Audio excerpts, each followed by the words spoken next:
Our visiting artist this week is Tariqa Waters. I believe we're going to be exploring some forms here that are on the podium. This one I don't think is glass. So no, it's not glass, but it's a visual for us to work from. I'll let you guys know about what's happening here within the hot shop and the ovens, and then we'll get into the process specifically. My name is Emily. Thank you so much for hanging out with us. Happy Wednesday. So, you'll see there's a couple different ovens and furnaces on here in the hot shop, and then we have the bench where we shape the glass. Here within our reheating chambers, these are our glory holes. There's no glass within the glory hole. There's only heat. Can we see the glory hole? Thank you. So if you look up there, it's powered by natural gas and forced air. It's used to read the glass to keep it from breaking, and it's kept at about 2300 degrees. Only thermal energy, no molten glass. But we get the glass, so we gather our glass from the furnace.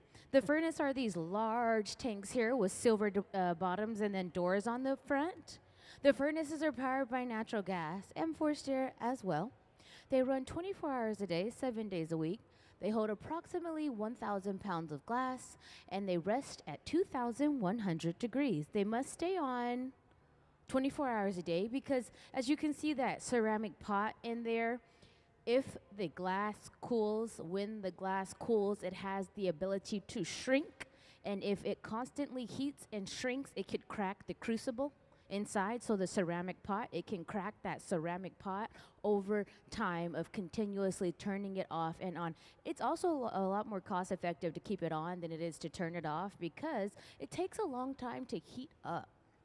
So we keep our furnaces on, and this is how we get the glass at the end of the rod. So we'll start by dipping a stainless steel mandrel that is hollow, a stainless steel pipe, into the glass there and gathering. Today they are dipping clear glass into powdered glass, and that's how you get this pretty shadowed, almost veiled color on the surface of the glass.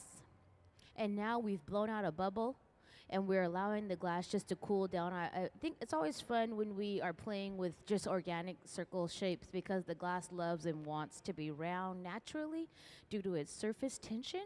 And so it's nice to see bubbles being blown. Can we please see some of Tariqa Waters' past works?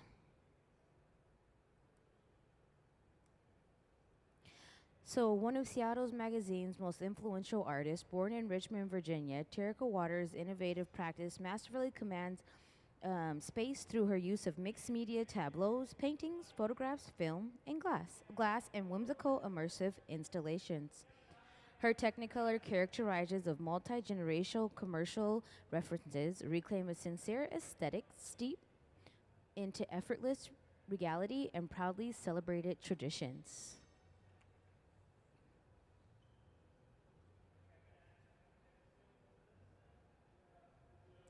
In anticipation of Tariqa's upcoming solo exhibition at the Seattle Art Museum, Venus is Missing, she'll explore vulnerability in the absence of security. This fragility links glass to the notion of delicacy and broader themes of emotional vulnerability.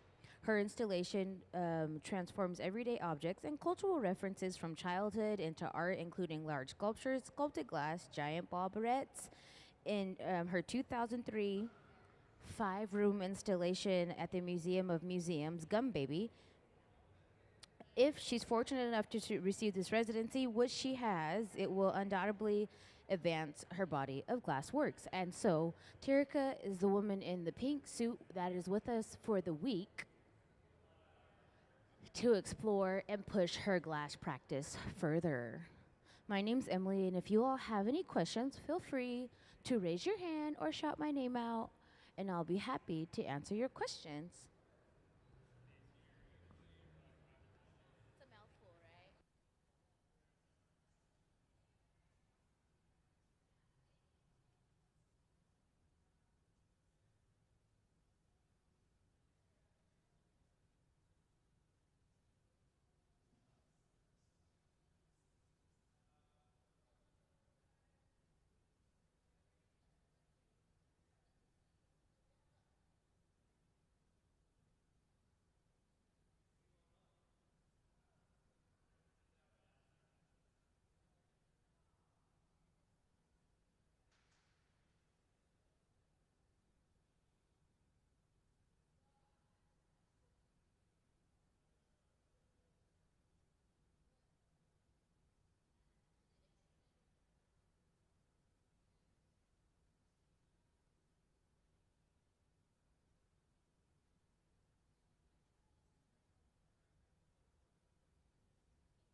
Our visiting artist for the day is Tariqa Waters here. She'll be here for the week. Her residency will include making all different types of sculptures to help push her glass practice forward.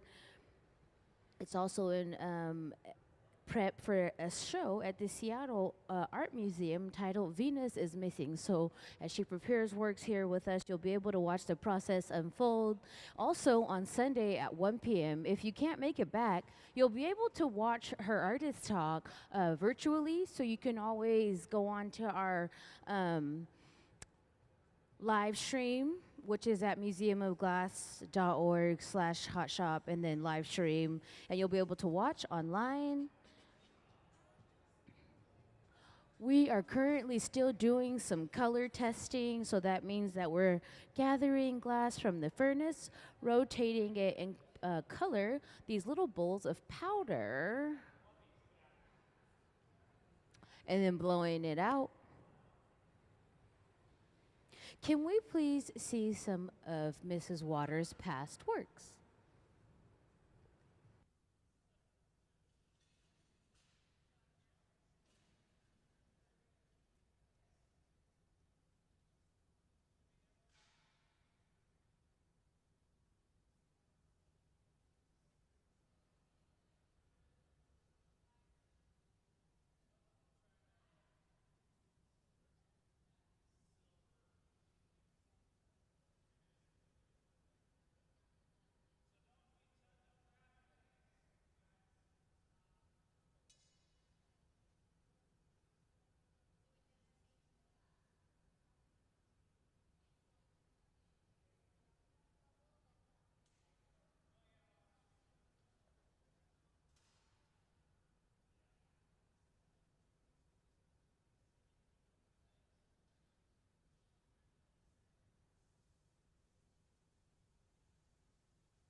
So as we continue to dip the clear glass into the bowls of glass, we are creating these bubbles in here to get a color test. When the bubbles will probably be later morphed into access points for the rope.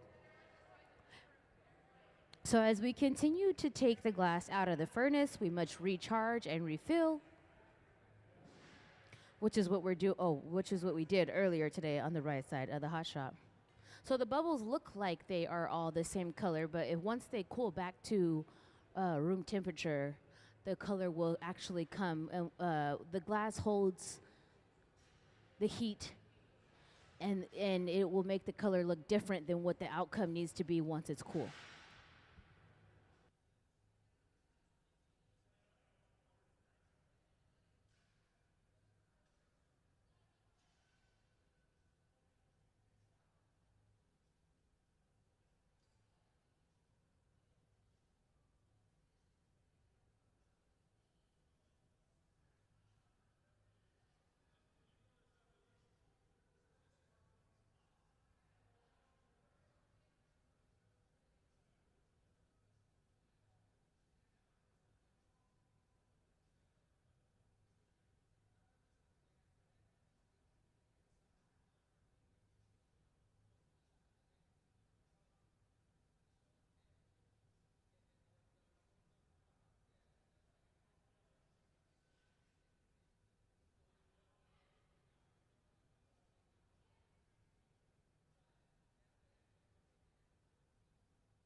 Welcome to the hot shop. We are running some color tests this morning, which means that we are dipping the clear glass into powdered glass to have this really beautiful compact color on the surface of the glass.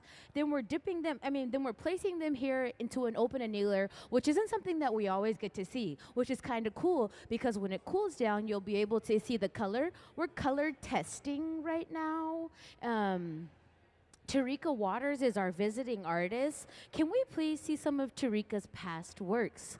Her residency here this week will help move her glass projects forward, so all of her experiments or her collaboration here at the museum will allow her to be able to go forth, and it will also help her when she has her show at Seattle Art Museum, Venus is Missing. And so be sure to follow Tariqa to learn more about her so you're able to follow along and watch her grow in her artistic journey. Welcome to the hot shop. Come on in, have a seat. I'll let you guys know what's going on. My name's Emily, and if you have any questions, raise your hand, and I'll be happy to answer your questions.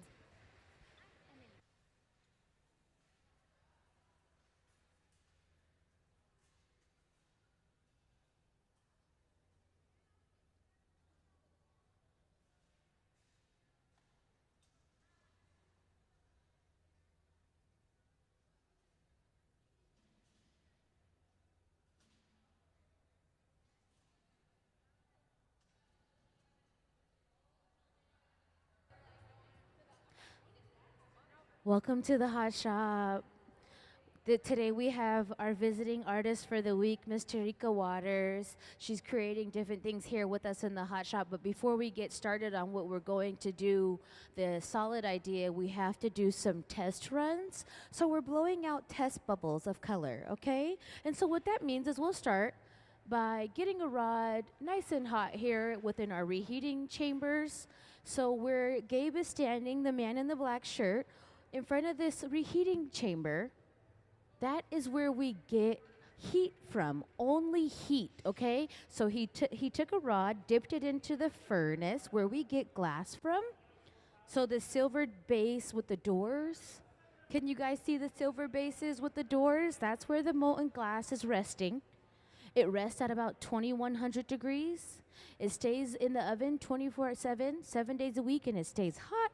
We'll blow into the end of the pipe and cap it. A bubble will come out of the end of the pipe, creating a balloon, creating a shape similar to the shape of a balloon. We'll go in with our block. Our block is a piece of hollowed out fruit wood that has been soaked in water, which allows us to use it and it protects the glass as well as the wood. So now we're gonna do something different. We're going to add bubbles to the surface. The baking soda water provides this really nice thermoshock chemical reaction. The soda creates bubbles in the surface, intentional bubbles. We want a lot of bubbles when we dip it into the soda water bucket, sorry.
So when they take the hot glass over to the corner there, they have to sift color, which is powder, kind of like baby powder, onto the surface. And you have to do it in an enclosed environment because you don't want to inhale powder, which is glass, into your lungs, which is hazardous. So there's sifting powder over there. We'll go in with our papers and follow the glass. Trenton will blow into the end of the pipe. And that's how the glass expands. It's easy to miss the glass expanding because they're rotating back and forth. We'll go in with our jacks. Our jacks are designed to carve into the glass. They're very large, basically like 2 large kitchen knives, very large blades. We'll go in. We'll squeeze. We need a good jack line, so then that way we're able to remove the glass from the end of the pipe. So we're carving in a line of tension. This is a reference point indicating the end of the pipe and the beginning of the piece.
Put a little bit of water on the jack line we carved in. He's tapping it into the box. Feel free to look over into the box.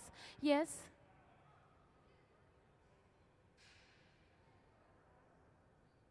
Is it already glass, is your question? Yes, so when he starts over, you'll see how it starts, okay? We're going to take one of the poles, and we get the poles nice and hot. Hot glass likes to stick to hot steel. We'll take the blowpipe. We'll dip it into one of the furnaces. The furnaces are the tanks here. The silver tank with the door, the silver tank with the black door. Those are full of about 1,000 pounds of molten hot glass. They can hold up to 1,000 pounds. And right now, the one that is very hot with the brown cardboard covered, that one's being refilled. And so when you dip into the furnace and rotate the pipe, you'll gather about this much glass.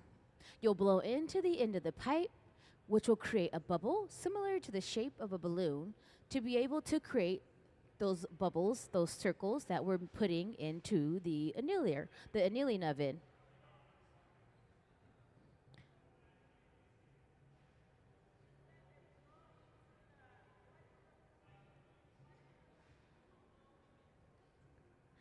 So the reason why we blow into the tube is because we're literally blowing glass, right? But in order for you to drink out of a cup, you have to have a space. So blowing into glass is what creates hollow spaces. In order for you to have a bowl, you have to have space. So if the bowl is glass, it was blown, and then it was shaped, and then the access was switched, which means that we transferred it from the initial blowpipe to the access point and opened up the access point and spun it out. Glass is made upside down before it's turned right side up. So that access point that we blew into, we'll put another rod on the opposite side of the piece that we shaped the bottom. Then we're now able to turn it right side up, get into the access point and open it, spiral it open. So that's the part you haven't got to see yet because we haven't transferred it off the rod. But in order for this cup to be open, we must blow into the pipe, attach another rod, and then open it up. Yeah, that's the most interesting thing about the way that glass is made is that you would not expect it to be done upside down, but you have to clean up the bottom before you shape the top. And that's because you want to have connection to the pipe, because when you shape, air releases itself. So we're able to reinforce the air. That's why we do bottom first, and then transfer it to another rod by connecting a connection point to the end of the piece, open it up. Yes?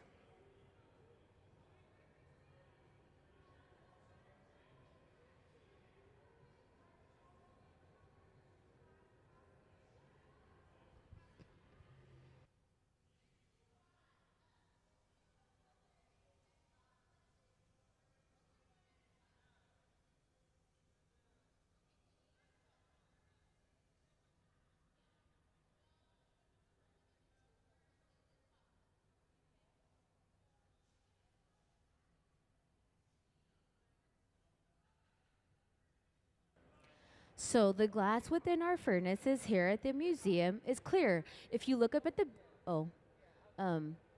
so here, this glass is clear. Thank you for the diagram. That's what the furnace looks like. It's powered by natural gas and forced air. It runs 24 hours a day, 7 days a week. It holds 1,000 pounds, up to 1,000 pounds of molten hot glass. The glass inside of the furnace is clear.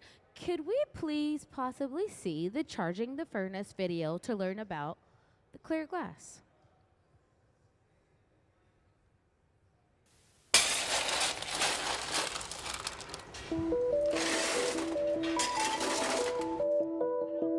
Charging the furnace is what we call filling the furnace up with glass. Glass cullet is washed clean and loaded into tubes for filling. Here at the museum, we don't use recycled bottles. Instead, we melt cullet that has been specifically designed to make blown glass art.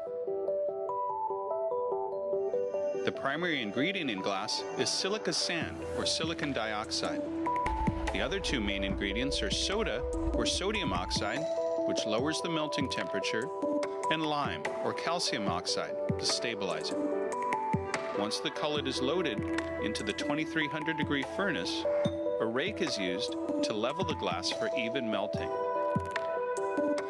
The furnaces at the Museum of Glass hold approximately 1,000 pounds of clear molten glass and run continuously 24 hours a day, 7 days a week.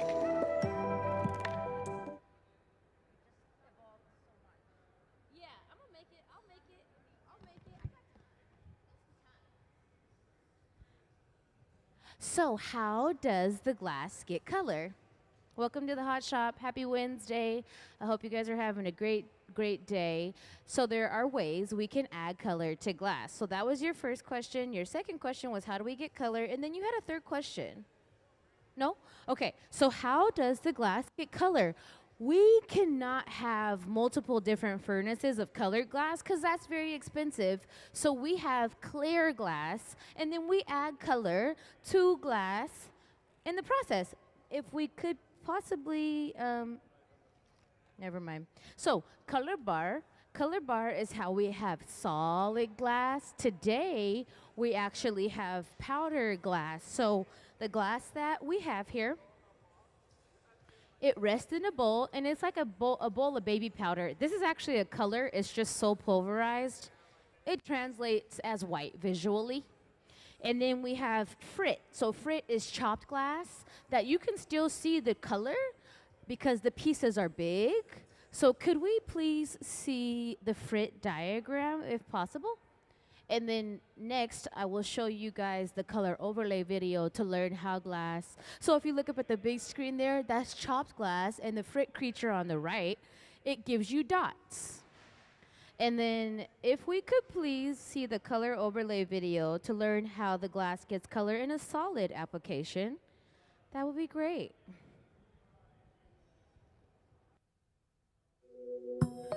The color in glass comes from adding various materials to the mixture of raw ingredients called batch.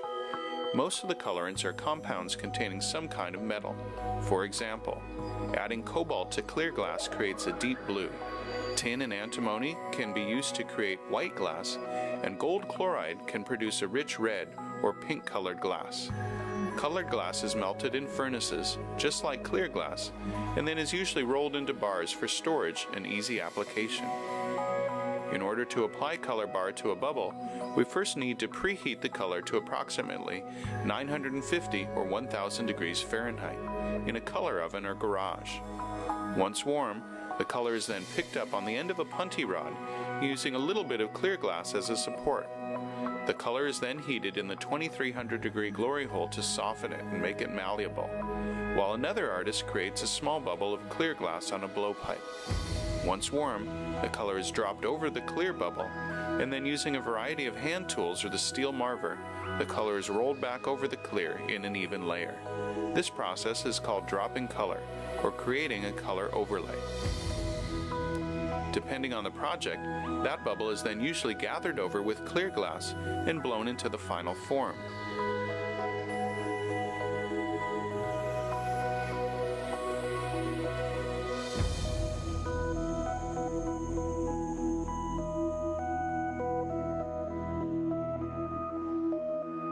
The finished product may appear to be all made from colored glass, but when viewed in cross-section, we can see that there is only a thin layer of color sandwiched between many layers of clear glass.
So now Gabe is going to pick up some of the experiments, samples he created, and then he'll look at them to get an example to be able to communicate with Tariqa what the final outcome of what she's trying to achieve will look like.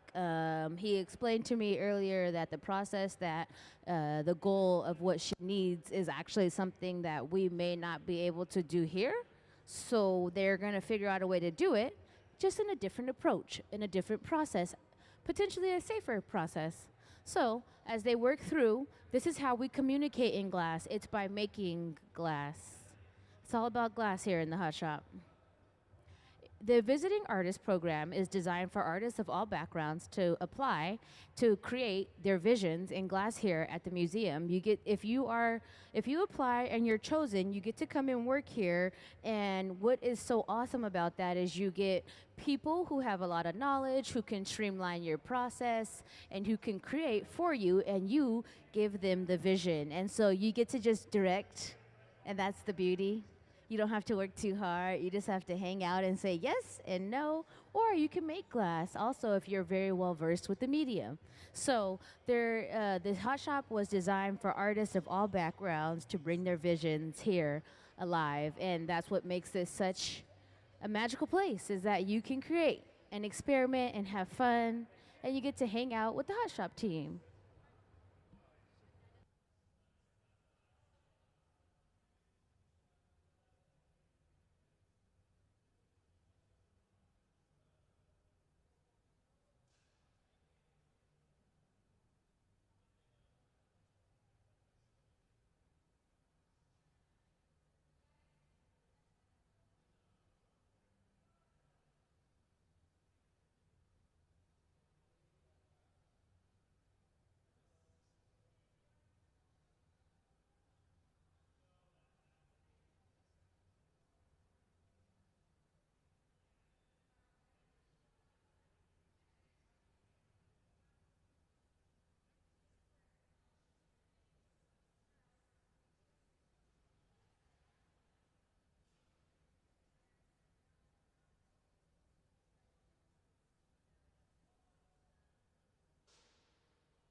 So as you can see, the stainless steel rod here, that is a blowpipe, and when it gets nice and orange, that means it's hot. Whenever anything strikes orange during the glass process, you can read that as ready. So it's ready to be worked.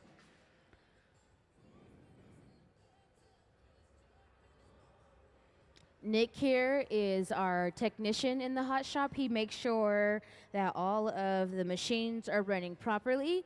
He makes sure all the furnaces are running properly. He is the brains behind the operation here. And he also refills the furnaces. So he charges the furnaces. That video that I showed you guys earlier, that's what he's doing. And so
So as we dipped that pipe into the furnace, we then blew into the glass to create that bubble, and then we swiftly went over to the color box. If we could go to the color box, that'd be awesome.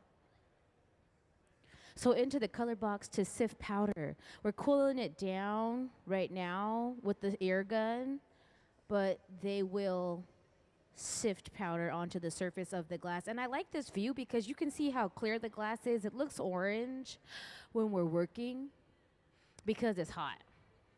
But this is a really good view of the glass and how clear it truly is when it's cooled down. Thank you.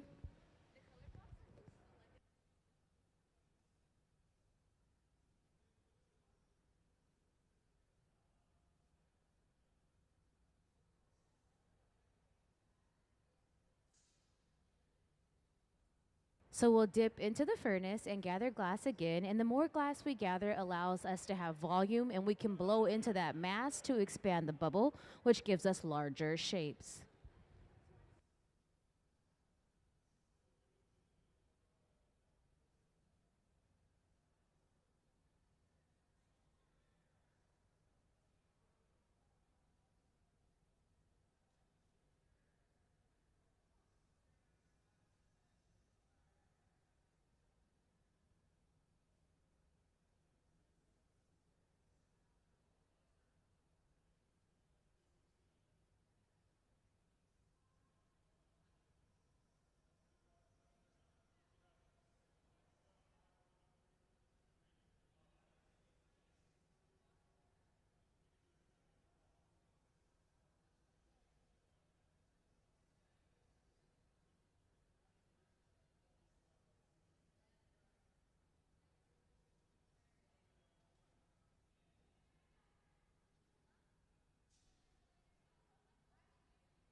So now as we come out of the color booth, we've sifted some textured color onto the surface there. We are definitely experimenting to figure out what the artist would like for us to achieve when it comes to the final piece with color. And so what that means is that in order for us to be able to communicate, you have to create examples. And so we've been creating examples all morning. I hope you guys have a happy Wednesday. Be on your best behavior. Take care. Be good. Bye.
So our visiting artist is Tariqa here in the really pretty pink jumpsuit. She's the visiting artist for the week.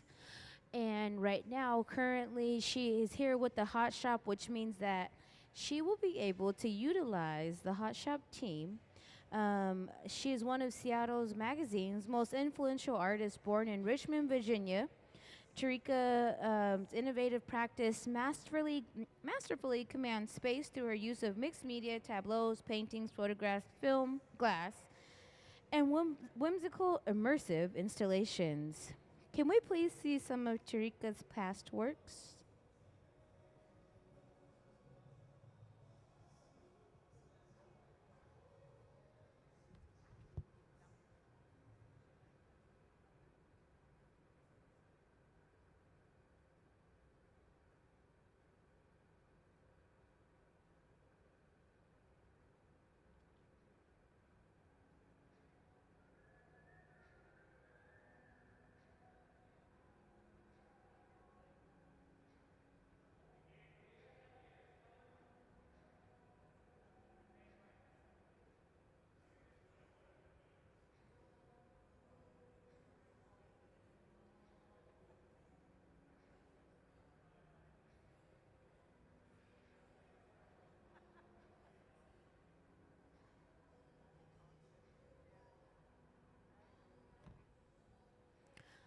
So the process will start by getting the stainless steel hollow pipe nice and hot. As you can see, Trenton has a hot hollow pipe in his hand. He'll then dip this into the furnace. Can we see the furnace diagram? The furnace is where all the hot glass is held to be worked into the process. As you can see, it's powered by natural gas and forced air. The furnace runs 24 hours a day, 7 days a week. And it holds about 1,000 pounds of molten glass, and it rests at 2,100 degrees. So into the furnace, Trenton dips with that hollow steel rod. He rotates the glass and blows into it, which will create the shape of a balloon.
Welcome to the hot shop. We are still creating different bubbles. The bubbles are color tests that we're trying to achieve, kind of like a mirror in a way on the surface, an iridescence on the surface.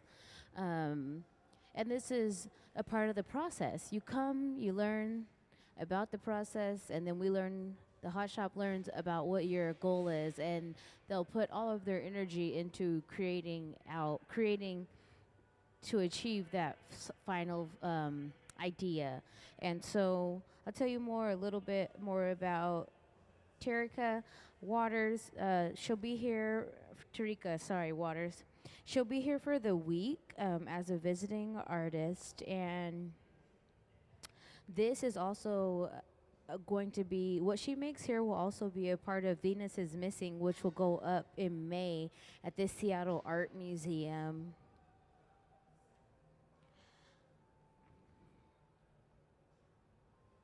Over the years, the art of storytelling has served as a resourceful tool within the evolution of her work. When she sits and thinks about her journey as a black woman and mother in an inequitable art market, she finds herself developing innovative ways to lampoon and defy generalization that doubt her capabilities. Whether sustaining a decade long, renowned conceptual brick and mortar company based art installation called Martyr Sauce, or shapeshifting that brick and mortar into a television show, Thank You, MS Pam, on the Seattle channel, celebrating artists, creatives, and small businesses around the Pacific Northwest, are evolving her preferred medium from oil painting to motorized large-scale immersive fabrication and blown glass.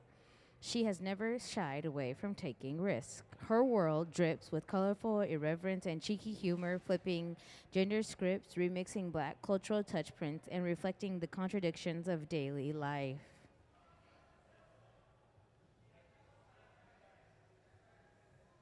You are able to see her visions come together in glass here in the hot shop. Her ability to work in different art forms is also displayed within her work. Can we see some of Tariqa's past works?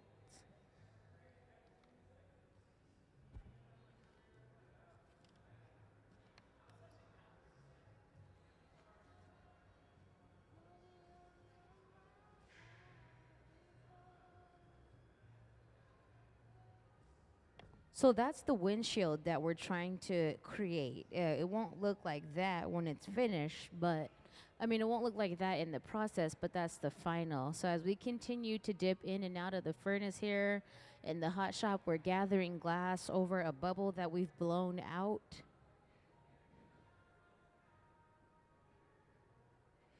So as we continue to add glass, we'll then go to the bench to shape it. We'll go in with that block, which is a piece of hollowed out fruit wood that has been soaked in water, protecting the integrity of the wood and the glass also.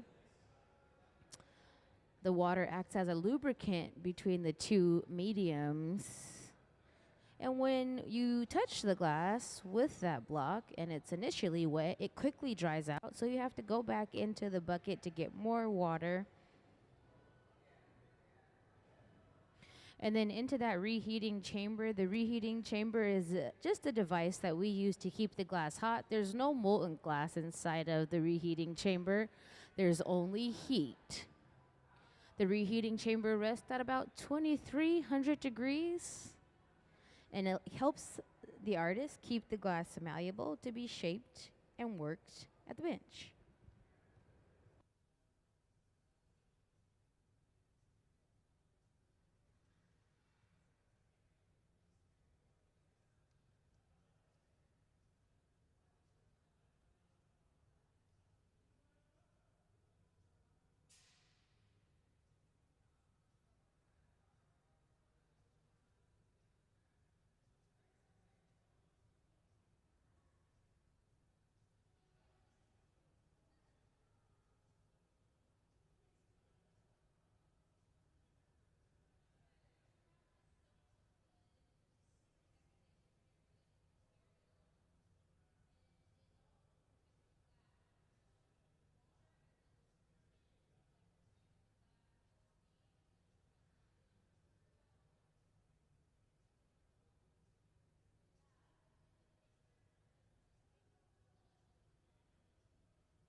So the colors that we use that we added to the surface, they have metals that are within the ingredients. And so what we're doing here with the glory hole that looks all fiery is we've reduced the amount of oxygen in the environment. So the colors are searching for oxygen due to decreasing them in the environment, which brings the silvering aspect to the surface, kind of like an iridescent.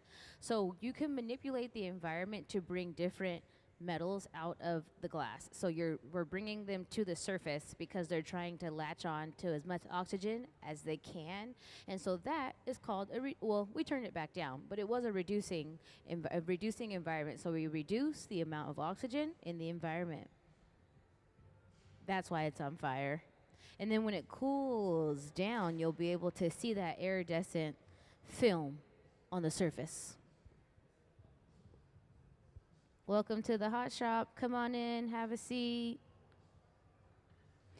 Our visiting artist, Miss Waters, is here with us for the week. If you're interested in learning more about Miss Waters on Sunday, you're more than welcome to tune into her artist talk. You can come here to listen to her talk, or you can watch us online on our live stream. Our live stream is always going Wednesday through Sunday from 10 to 5 p.m.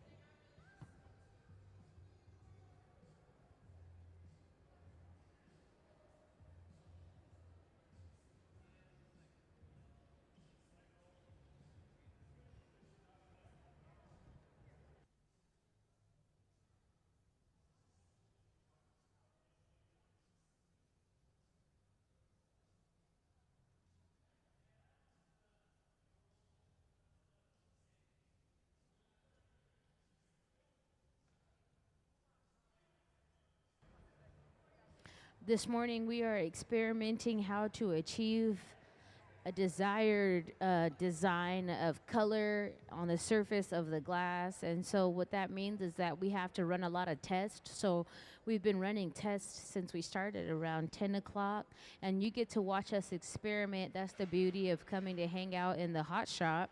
So you get to watch us experiment. The process will start by getting this rod that Ben has in his hand nice and hot. He'll then dip into the furnace and rotate this stainless steel rod because hot glass likes to stick to hot steel. He'll come out of the furnace. The entire time he is working, he is rotating the rod because gravity and heat naturally want to fall to the ground. It's like dipping it into a pot of honey. And then he'll marver it on the table, chill the glass, get it off of the end of the rod a bit, blow, and then when he's ready, he'll be able to blow into the end of the pipe once the glass is shaped up a bit. He'll blow into the pipe and cap it, which will help a bubble come to the end of the pipe into the surface of the glass, similar to the shape of a balloon. The glass looks hot. It looks orange because it's hot, but really when it cools, it will be clear. So you'll be able to see that hollowed out space that he created, which is a bubble.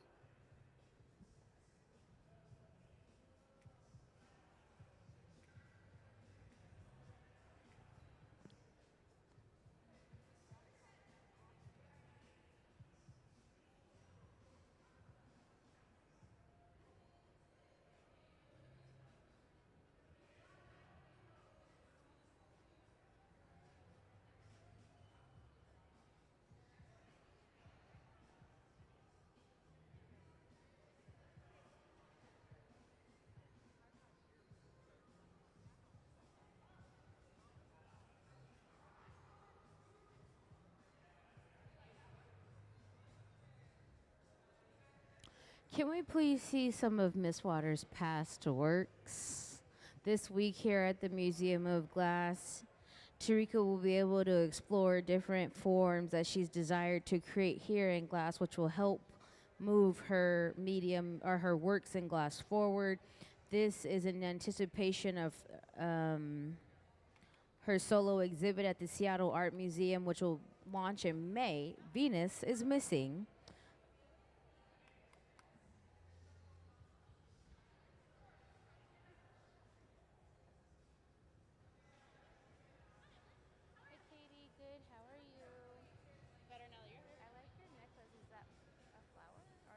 Popcorn, and I like your necklace. Is that one of your gummy bears? Yeah, where did you get that necklace from? I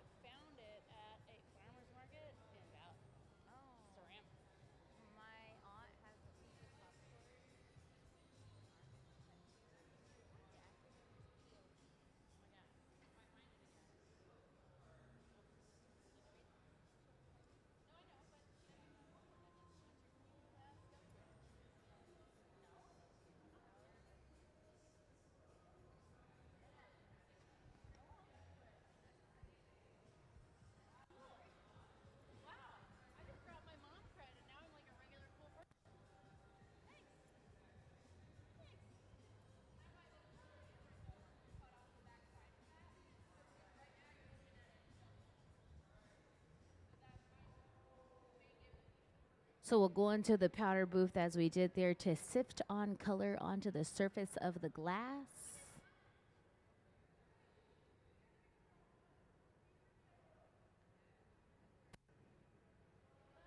And then back into the reheating chamber to melt in that sifted powder that we put onto the surface of the glass.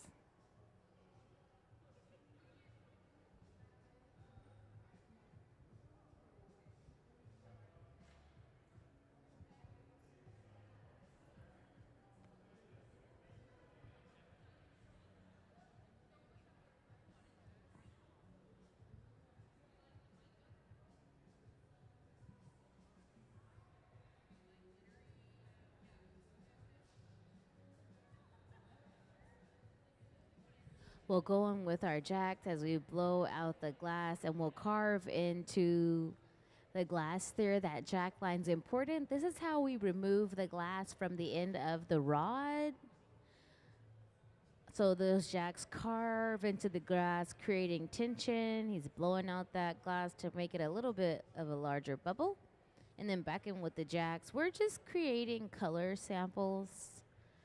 And you put a good jack line into a piece to remove it from the pipe, and so he's reinforcing the jack line in prep to knock it off.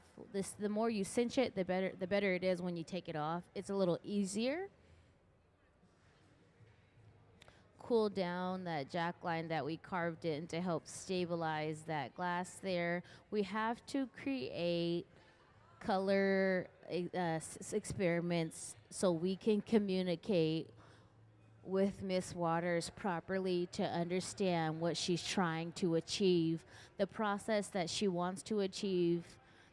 You can't quite do it here in the hot shop because it contains like hazardous materials, so they're creating their own approach to create what she would like, which is more so of like an iridescent mirrored film finish to the surface of the glass.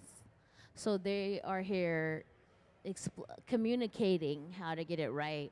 And this is how it is the first day of residencies. There's communication of process and then figuring it out. It's all basically an open studio of watching people create experiments successfully and then go on to creating the final idea.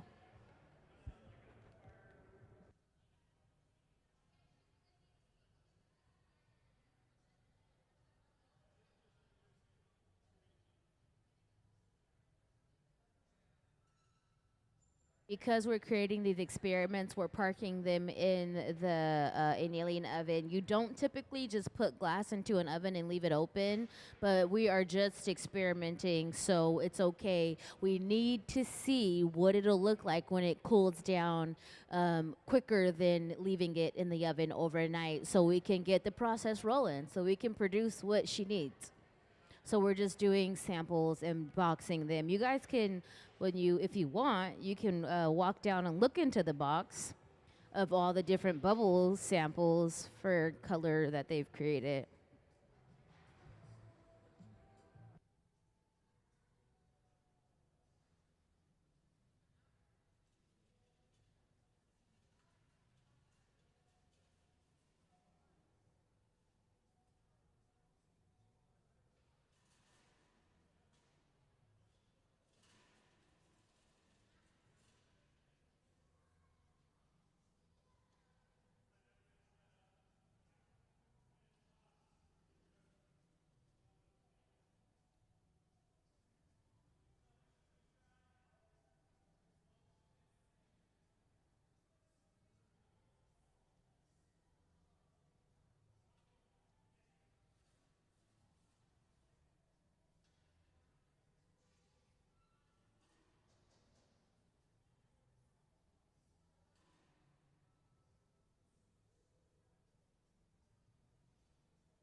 So we have a little bit of color on the surface of the bubble here. Then we'll go back into shaping it, blowing it out. So we're just going to keep running color tests to achieve the desired color for Tariqa to say okay, and then we'll create what we need to add to her body of glasswork.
So in the powder booth is where we sift on more color on the surface, and then we'll go back into the reheating chamber to heat the glass. As we continue to take glass from the furnaces here, we have to somehow refill the furnaces because they don't just magically, the glass doesn't just magically reappear and then it's full again. And so can we see the charging the furnace video to learn how the glass gets refilled?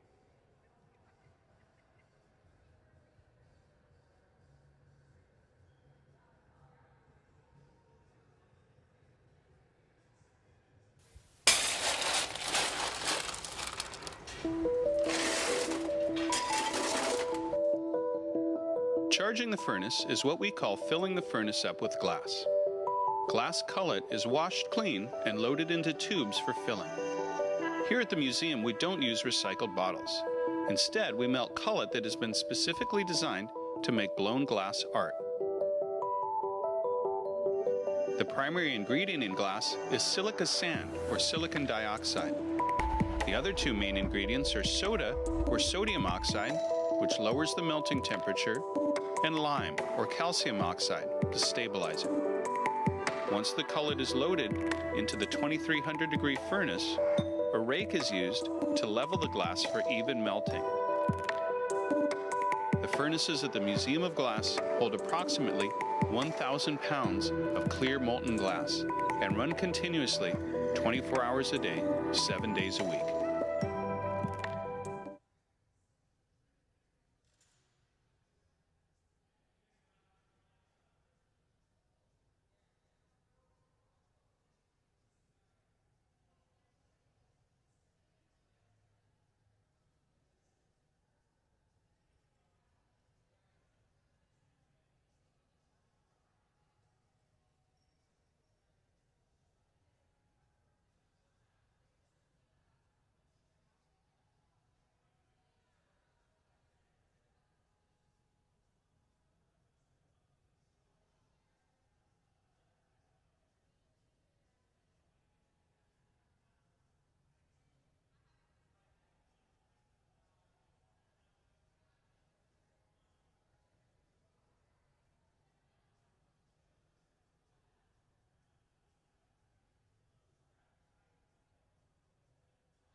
So here in the reheating chamber, we've reduced the environment, so which means that it's a reduction flame, which means we reduce the amount of oxygen because the glass that we are using, the colors within the glass have metals that we can bring to the surface. And so as you reduce the amount of oxygen, the colors are searching for oxygen. And so the metals will then come to the surface. And in this case, it'll give you that really pretty silvering effect.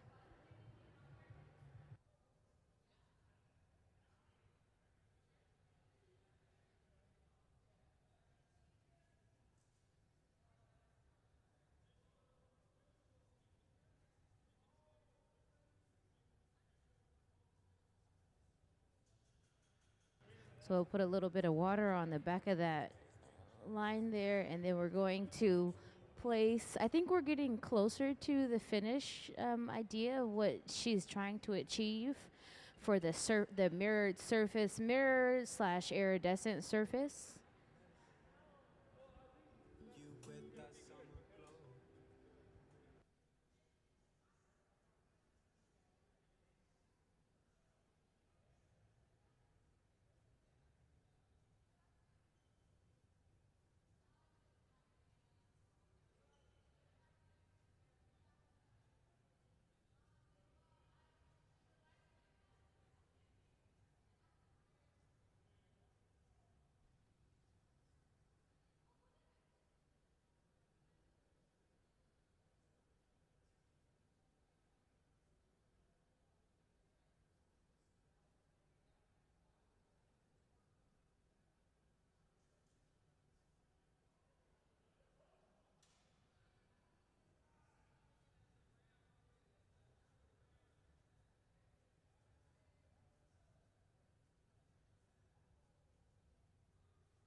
So as we go in and out of our reheating chambers and our furnaces, we have to also cool the pipe down at the pipe cooler here because it starts to get nice and spicy to touch.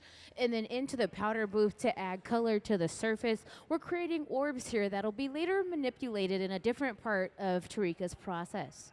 And so these orbs are really, really beautiful in color and then a really cool iridescent film. We call it reducing flame to bring the metals out of the genuine metals out of out of the colors to the surface of the glass. Right now the glass is just clear. It looks orange because it's hot. Can we see the glory hole diagram? So as we go in and out of that reheating chamber, the glory hole is powered by natural gas and forced air, and so we use it to reheat the glass to keep it from breaking, and it's kept at about 2300 degrees.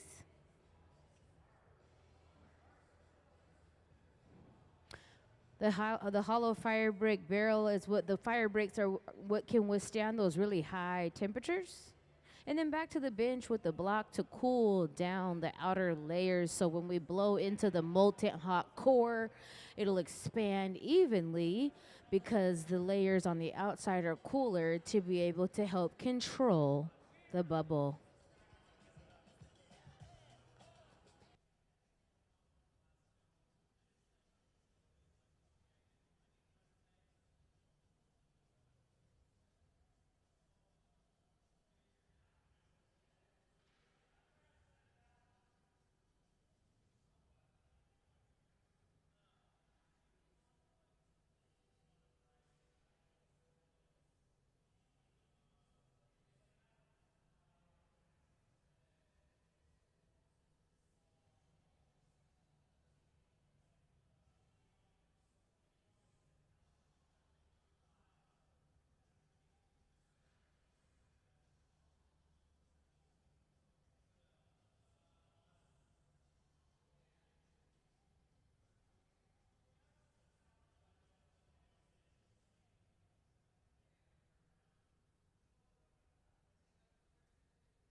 Our visiting artist Tariqa is here till Sunday, and if you want to learn more about her, she'll have an artist talk at 1 p.m. on Sunday. You can watch it virtually, or you can come back here to the museum and hang out with us.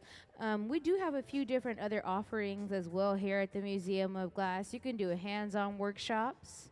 You can work in the Ed Studio and create fusion tiles. You can blow your own hair on the hot shop floor in the heat, get into the thick of it all.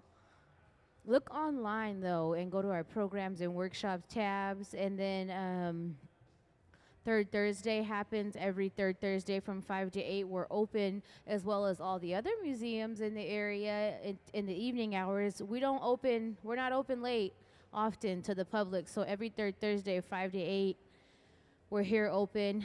And then we have family day activities with the education pod in the Grand Hall, hands-on activities every so often. There's a calendar on our website with a long list of things to do here at Museum of Glass. And so if there's ever an artist you're utterly interested in, or a project you would like to make with us, whether it be glass in the blow your own or hands-on in the Ed Studios, go online and learn more about what we offer to the public. So Tariqa will be here through the end of the week, which is Sunday for us. This 5-day residency will help her prepare for her Seattle Art Museum show in May, which is titled Venus is Missing. It's really refreshing to see such big pieces of work from different mediums added with the glass elements added to it. And so we are helping, the Hot Shop team is helping Tariqa create her visions on the Hot Shop floor to be added to different bodies of work. So multi-medium, mixed medium sculptures and such things. And you'll be able to see more of the work in its final form in May at Seattle Art Museum. Can we please see some of Tariqa Waters' past work?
So as we're blowing, we're rotating back and forth, and he's carving in a jack line to be able to remove the bubble from the end of the pipe.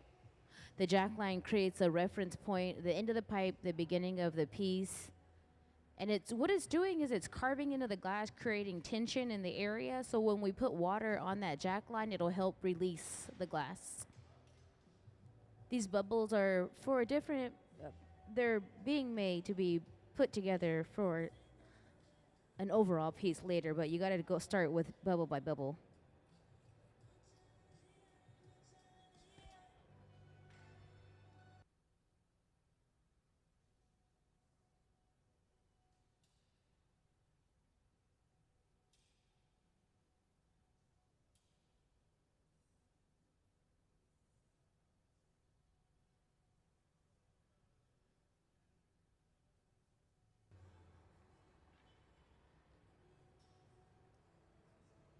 Can we see the reheating chamber diagram? So it's important that we go in and out of the reheating chamber while working because the glass needs to stay evenly heated throughout. So we'll go in for a nice heat. As you can see, the glory hole is powered by natural gas and forced air. It's used to reheat the glass to keep it from breaking, and it's kept around 2300 degrees.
Around 1 o'clock, we will take a lunch break and then we'll come back in about 1 hour, but not yet. Stick around, we're not going anywhere just yet.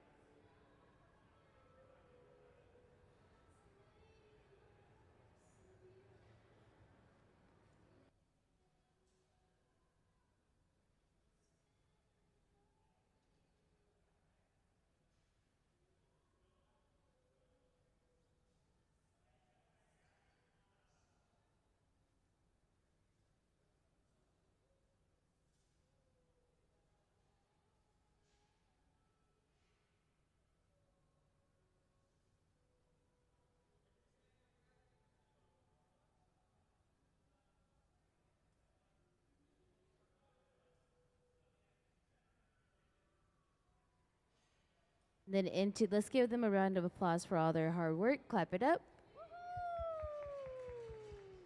So we'll put it into the annealing oven where it'll rest overnight. And what that means is that it has to cool back down, back to room temperature in a controlled environment. We can't leave it in the natural environment to cool down due to thermal shock. The inner layers and the outer layers will cool at different rates. We'll start by dipping into the furnace and rotating the rod in the furnace. That allows us to gather glass to be able to blow glass.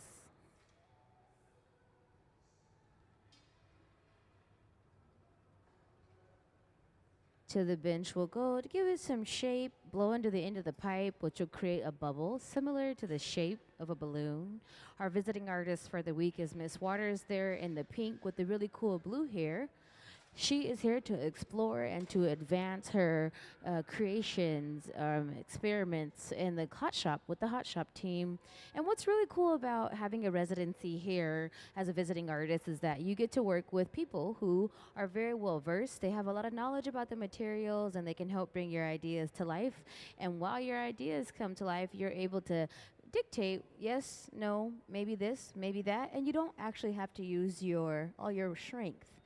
Mind power for sure, but it takes a lot out of you to rotate pipes all day and constantly do the same repetitious movements. It's not easy, but they make it look very easy.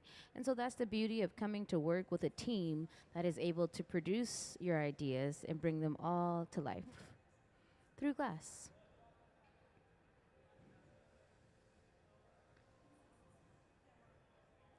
So we'll go in and give it a little shape. He'll blow into the end of the pipe there to expand the bubble.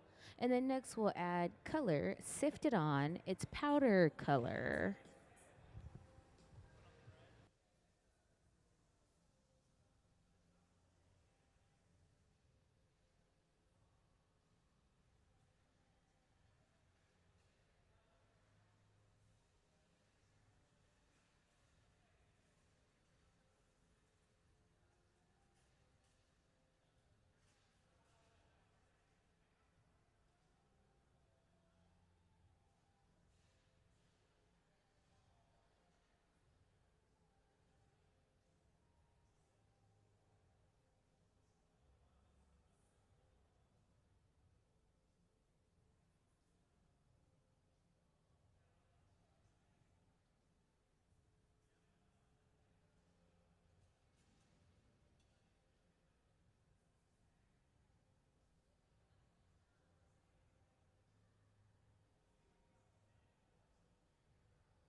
That block there has been soaking in water. It's a wood block, and the water acts as a lubricant for the glass as well as the block. And so you can only rotate back and forth so many times before the glass dries it out back into the bucket and then back to shape the glass. And so what we're doing here is we're chilling those outer layers while keeping the core nice and hot so we can continue to expand the bubble. But it goes into the walls that have been cooled so it expands evenly.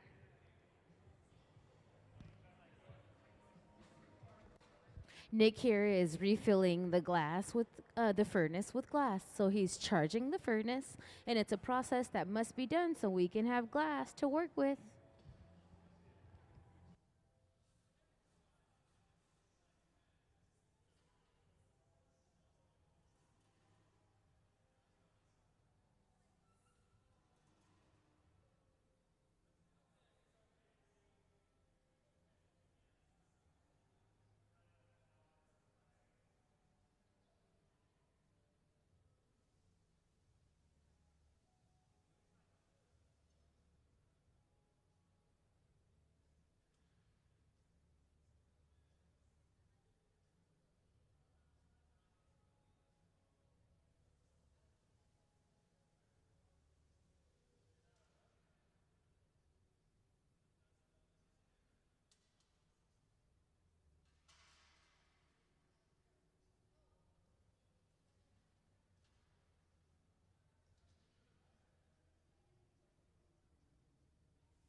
back into the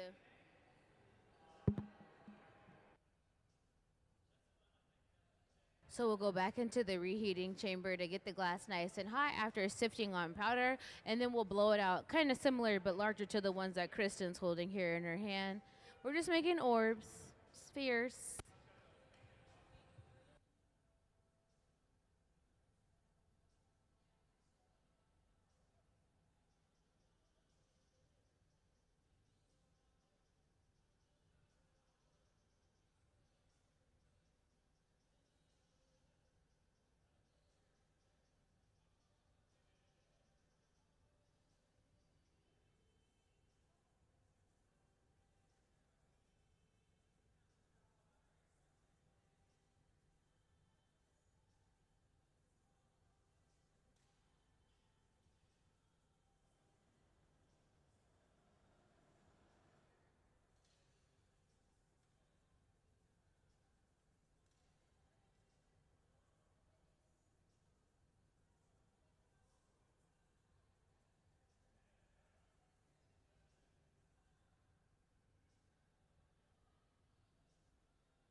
So now we'll go on with our jacks and carve in the jack line to help us remove the glass from the end of the pipe.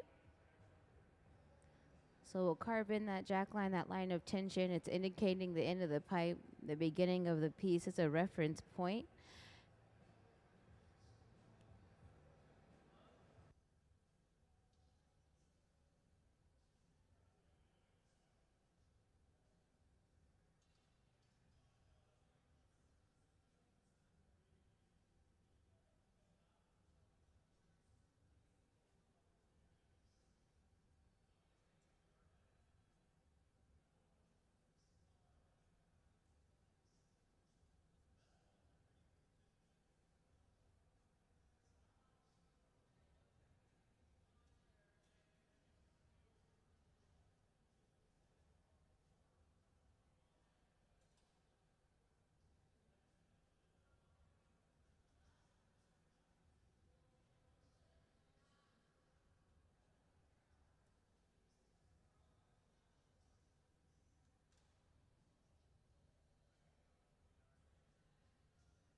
Let's give them a round of applause. We're going to put it into the box. Woohoo!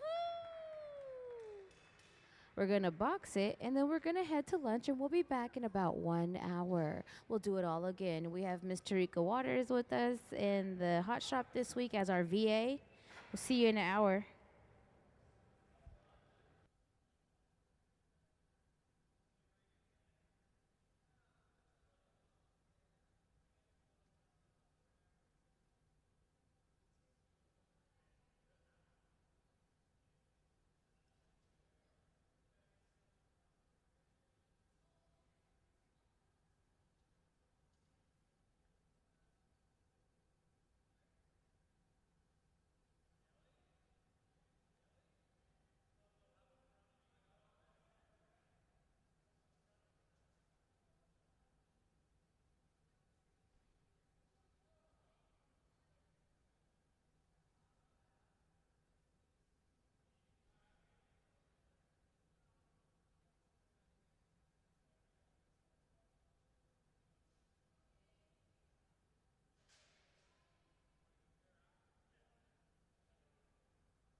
everyone. Welcome to the Museum of Glass Hot Shop. My name is Charlotte, and I'm going to be your MC for the rest of today. So that means if you have any questions that come up during the demonstration, or you want a little more detail about, the world of glass blowing, I am your gal. I'm the one to come to ask any questions that you may have. Our glass blowers are just getting started. We just came back from lunch. We're also here with a visiting artist. So Tariqa is here doing a week-long residency with the museum, meaning that she comes in with her own creative ideas and visions, and then our hot shop glassblower team actually helps her bring all of it to life. So that's what we've been working on today. We can actually see some of her artwork on the podium as well, so that you can get like a little bit of an idea of what she's previously created. And then if we could play the artist slideshow for a quick moment. We also have some images of other work that our visiting artist has done as well.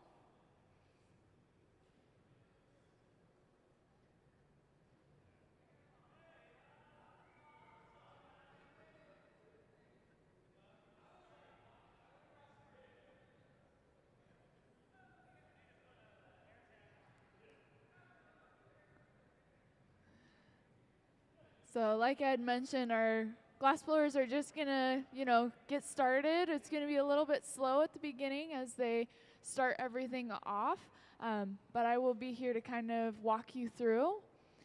To get started, I'm gonna let you know about our glass furnace. So right now our glass blowers are going inside of the glass furnace to gather a fresh layer of molten glass. So inside of there is completely clear glass. Nothing else, no color to it. We actually have to then manually go in and add our own color. And you're gonna notice how molten and hot it is and how it looks like it has some sort of color to it, but that's just the heat. The glass furnaces have about 1,000 pounds of hot molten glass inside of them, and they run 24/7, so we never turn them off. We keep them on at all times, and we actually have 2 of them. The one on this far side is actually being reloaded, so we're putting new glass inside of it to fill it back up and allow the melting process to happen. So in the meantime, we're working with the other one, so it's nice that we have the ability to rotate between the 2. One of the other important things in a hot shop is known as the glory hole. So this is this big, round, glowing chamber that you see. This is where we reheat the glass, so you can see a little bit about it. We use natural gas in our hot shop to power pretty much everything. And it's about 2,300 degrees Fahrenheit, and it allows us to kind of go back and forth, heat the glass so that we can continue to work with it, because that glass does lose that heat fairly quickly. Otherwise, we're going to just be seeing a lot of what goes into the bench and what tools we use to help us shape the glass to get certain shapes, or how we're going to be eventually blowing the glass. You'll notice that we are on a blow pipe right now. So this pipe actually has a hollow hole that runs all the way through it to the other end, where then we're able to blow that air inside.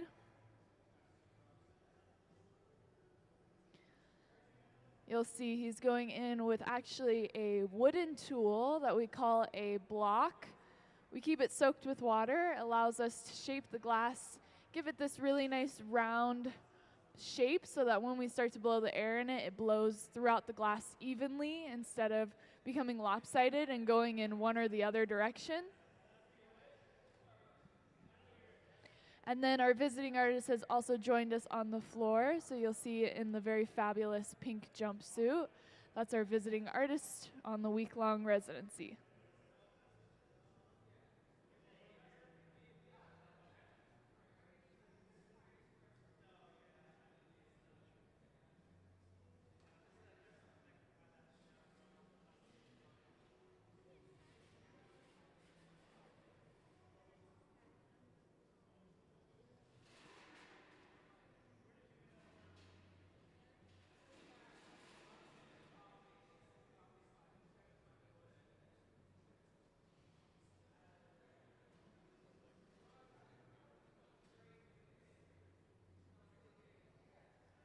And look at that, we're getting a little sneak peek at how we reload that glass furnace now. You'll see he's wearing a lot of protective clothing as he dumps all of that glass inside. And now throughout the rest of today, there might be moments where we actually hear that glass furnace kind of roaring and heating up, trying to melt all that glass down. So.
Alrighty, so we have a really good idea of what we're kind of trying to accomplish during the residency now.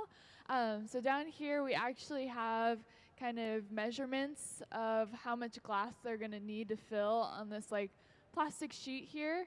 So this is actually going to become a window shield to a spaceship.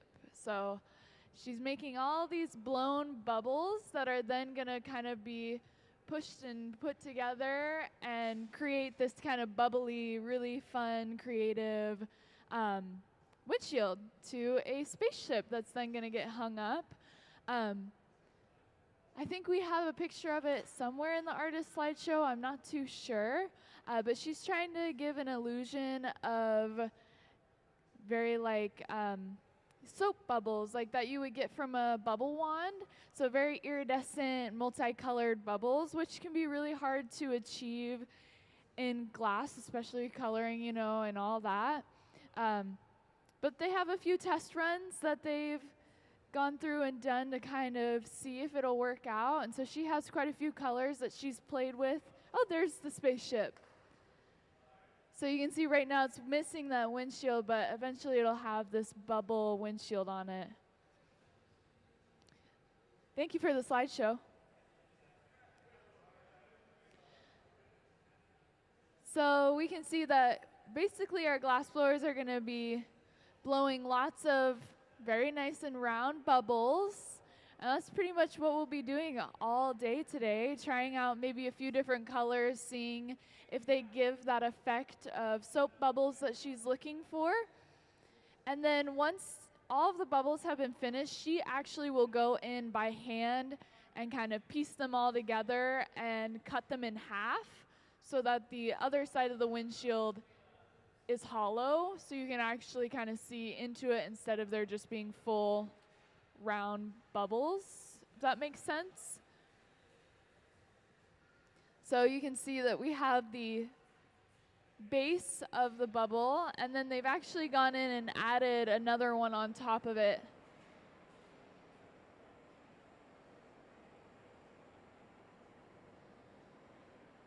So again, very like bubble bath. We're kind of thinking of all those different bubbles that you see maybe when you blow bubbles off of a bubble wand.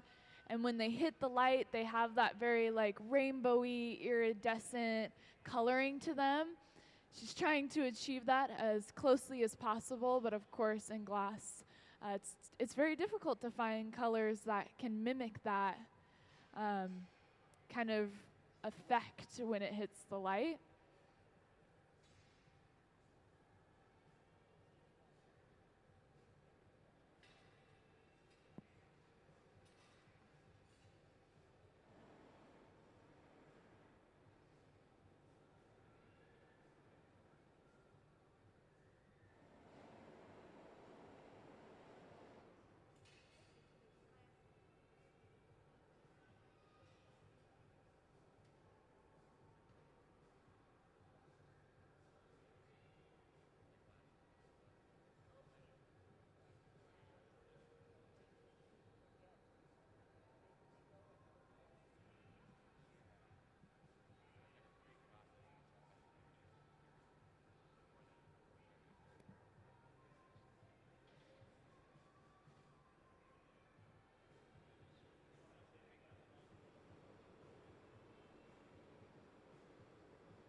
So you'll notice that he's going in with this really hot torch to apply some specific heat onto the glass,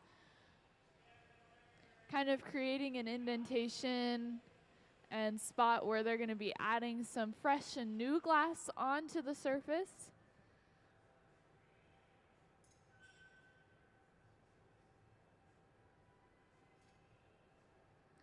So you'll see applying that new glass onto the blown bubble.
And then you'll notice that since that glass is hot compared to the rest of it, right, it's at a higher temperature, when they actually are blowing that air into it, the air is going into that hotter area and expanding the glass.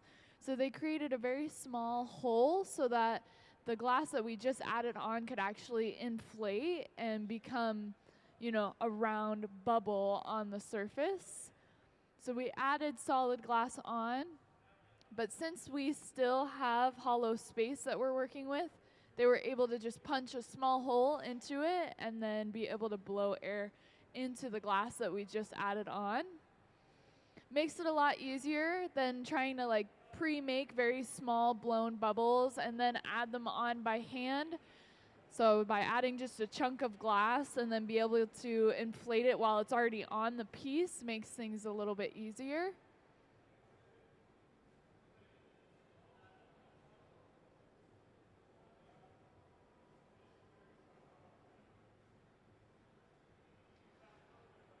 And we can also notice the difference in colors that we have. So we have the base, which right now looks to be kind of like a champagne pinkish color.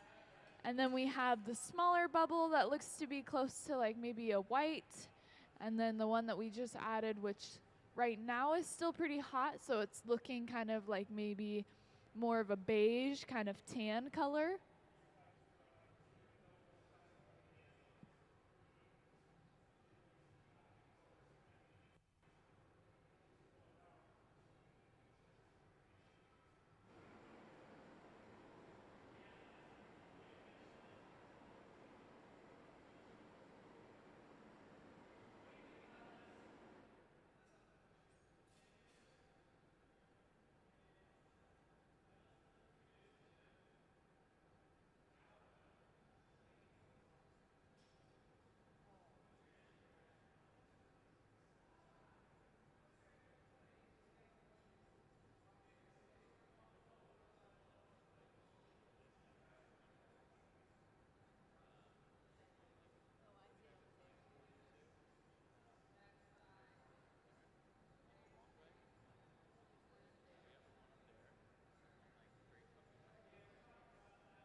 So it looks like we are finished up with this bubble that they have made. So it's going to go ahead and be put away into our annealer.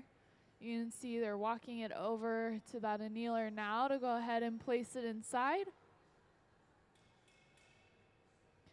Let's give a little round of applause for a finished piece. So the process of making these bubbles is relatively quick. We'll be kind of moving through them pretty rapidly. Of course, there's going to be small changes in maybe how large it is and maybe the color. So we'll be kind of playing around, making a bunch of these in all different shapes and sizes and adding different bubbles on top of them. Maybe some of them don't have any extra bubbles.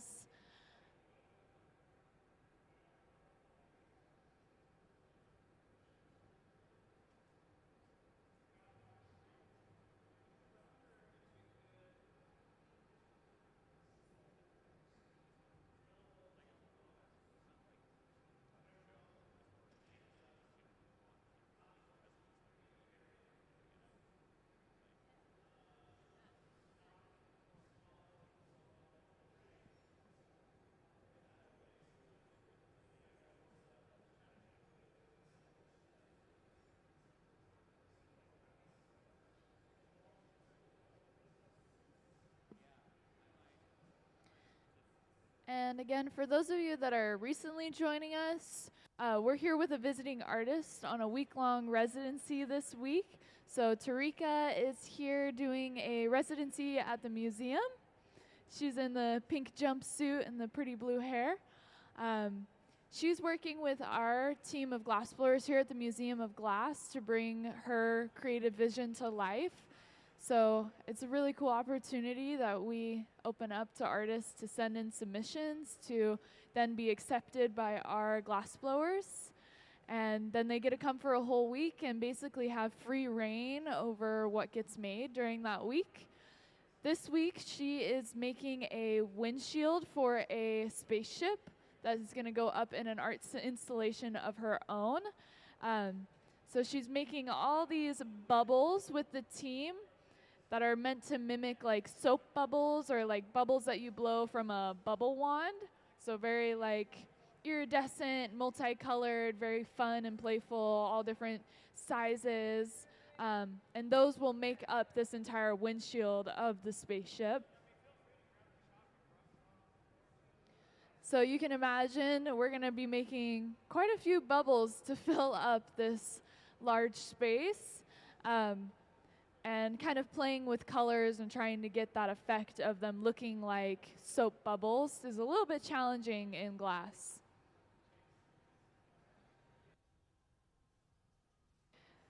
It looks like our team is chatting about how they want to approach the next few bubbles that they make.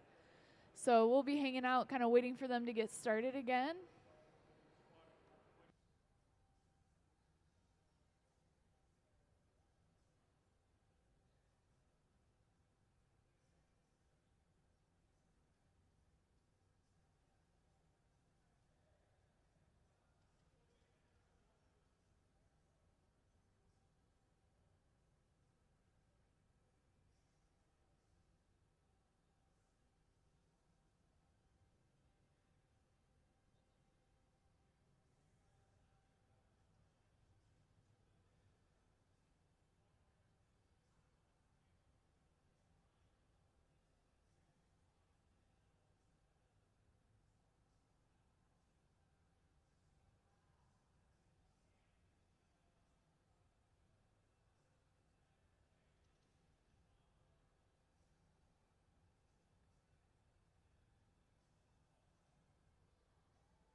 All right, so the next bubble form that they're going to be making is actually going to be a line of 3. So she wants to kind of try and create the edge of the windshield, and so it's going to be a little bit of just like kind of trying to lay them on each other. The one that we previously just made, we kind of added the glass and then blew into it as it was already on the piece. But she actually wants the bubbles to be a little bit bigger than the ones that we had on the previous one. So it's going to be blowing the separate bubbles, like I had mentioned earlier, and then adding them on to the base that is being created. And really just a lot of kind of playing around and trying to figure out what's going to work best. Again, she's trying to make this windshield for a spaceship, and she wants it to look like bubbles that you blow from a bubble wand.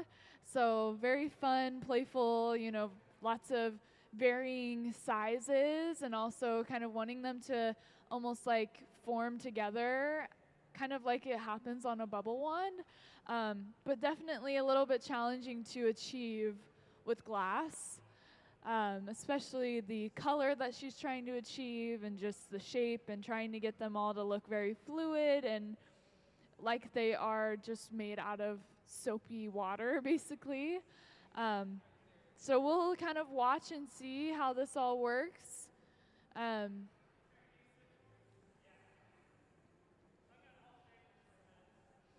do believe that we're going to be adding color onto that pipe with a little bit of glass on the end in a moment here.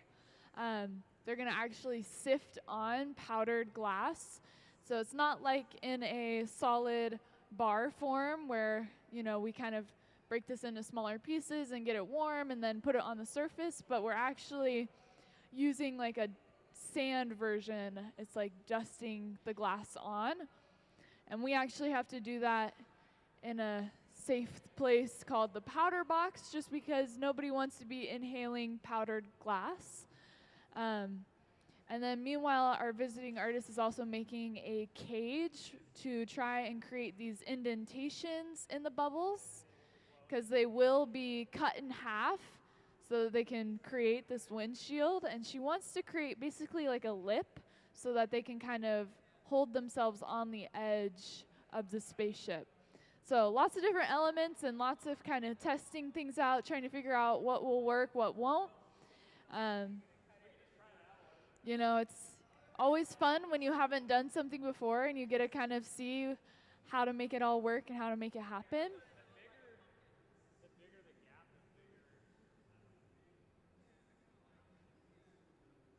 And you'll see we're getting a look inside of that powder box as they sift some of that color onto the surface of the glass.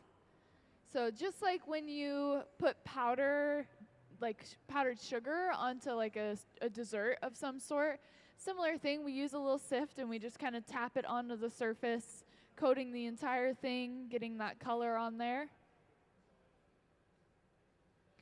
The camera makes it look like it's a very intense fluorescent yellow, but it's actually more of like a very light pale yellow, mostly white, and it has a little bit of this iridescent kind of glow to it, a little bit of that hue. Again, trying to achieve that similar effect that soap bubbles have.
So you probably heard we're actually going to just do the 2 bubbles because there's a little bit of concern about once we do the cold working, which is kind of like the behind the scenes of the second half of glass. Once it's cooled down and at room temperature, we actually go in and do a lot of after work of like grinding down certain parts or trying to, create different effects such as like sandblasting it to etch in different patterns and whatnot. In this case, we're going to be cutting all of these bubbles in half. And so cutting 3 whole bubbles that are connected and trying to get them all in half is probably going to be quite the challenge. So they're going to start with doing just 2 layered on each other. You can see we're blowing air into that pipe, into the glass, creating that round bubble.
So you'll notice that we just added on that secondary bubble.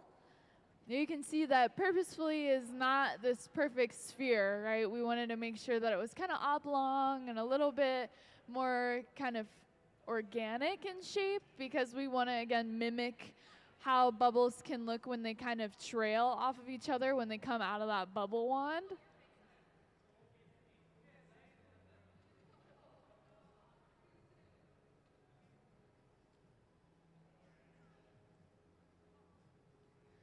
And then you'll see he's going in with a soffietta on that opening that we still have left over from the blowpipe, just to blow a little bit more air back into the glass.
So again, there's a lot of kind of logistics that go into being able to figure out how we'll be able to cut these in half without risking, cracking or breaking, and also making sure that they look pretty evenly centered in half.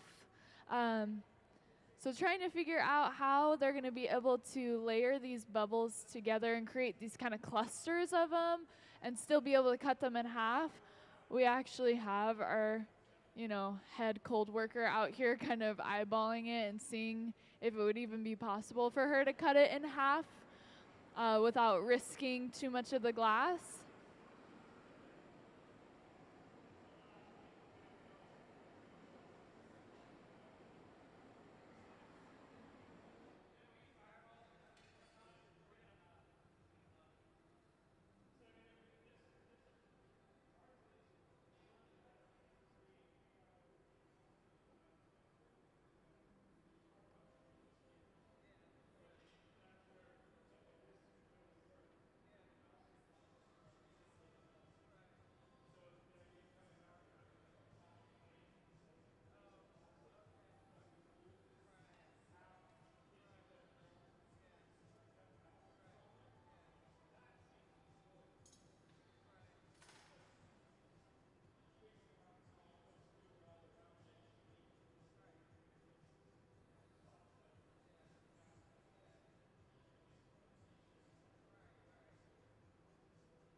And you'll notice that we are just about finished with this piece. So we have one of the glass blowers dressed in some protective clothing so that he actually can carry it by hand.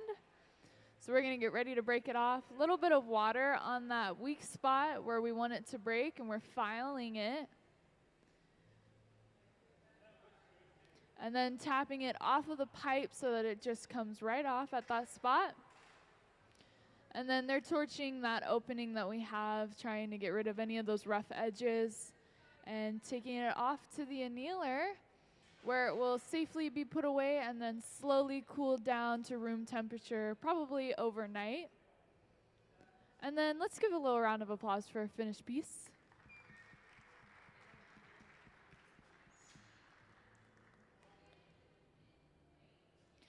So I assume that our glass blowers are going to kind of chat about what is the best plan moving forward when it comes to these layered bubbles that she wants to accomplish during her residency. And then we'll be probably giving it another go and moving on to the next one after that.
right, so it sounds like our glass blowers are going to do kind of a trial run on a little bit of a different shape. So from the face side, it'll look really round, and then if you actually look at the side profile angle, it'll actually be flattened, kind of more of like an almond shape.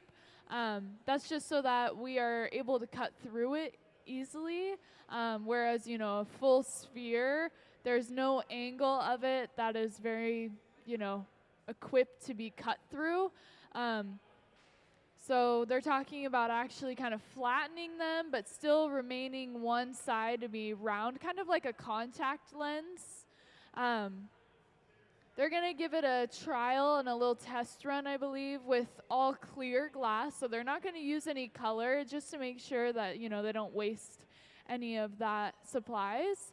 And we'll see how it goes and how our cold worker feels about it, if she thinks it can be cut in half better than, you know, full circle would be able to.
All right, so it looks like our glass blowers have found a little bit of a solution to the bubble trouble that we were having. They're gonna go ahead and do it kind of how they were previously by adding bits of solid glass onto the surface of the blown bubble and then kind of letting those expand on their own. So we're gonna be adding a bunch of those onto the surface. We're also gonna be going from working with just the clear glass to trying it with the color and seeing how the color kind of interacts and changes the overall look. But it seems like they've come to a pretty satisfying solution. So we'll be seeing it move forward as they try out this newfound technique with some color.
So it also sounds like we've created this wire cage to actually put the glass into and then blow the bubble and let the wire kind of leave these impressions in the glass.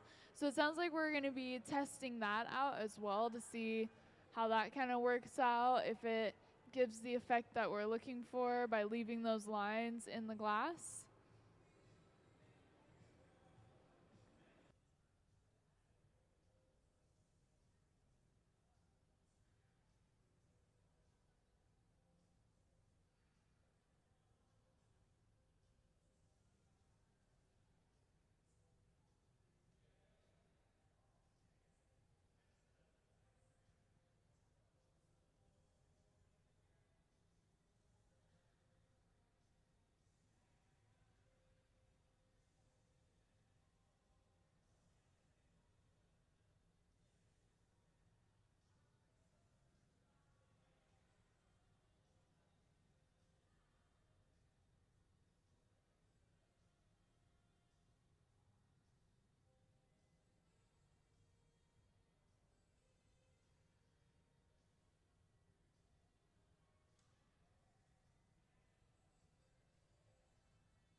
So you can see we're inside of that powder box because the color that we're using to color the bubbles that we're blowing is all powdered glass. And so we have to be safe, keep us safe, keep you guys safe. So we actually do any of the coloring with powdered glass inside of a powder box where the air is actually being filtered constantly so that we make sure nobody's inhaling that powdered glass. We kind of just dust it onto the surface, covering the whole thing, trying to get an even layer. And now we're actually inside of that glory hole, reheating the glass and allowing that new layer of color to melt onto the surface.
So you can see we have the start of that bubble. We're starting to kind of shape it and blow more air into it. We're trying to, start getting that really round shape.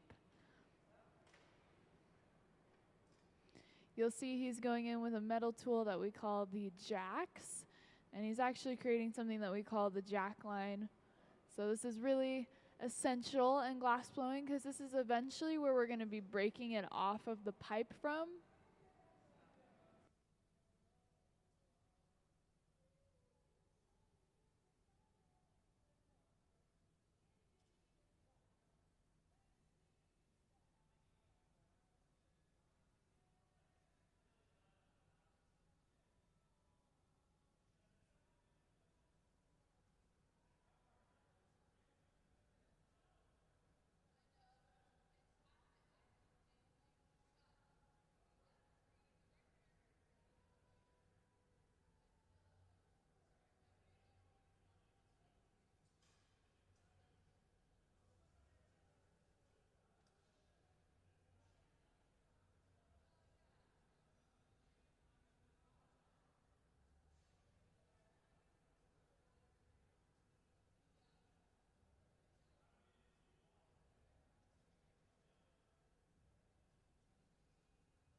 All right, so you'll see we're heating up the area where we're going to be attaching that bit of solid colored glass.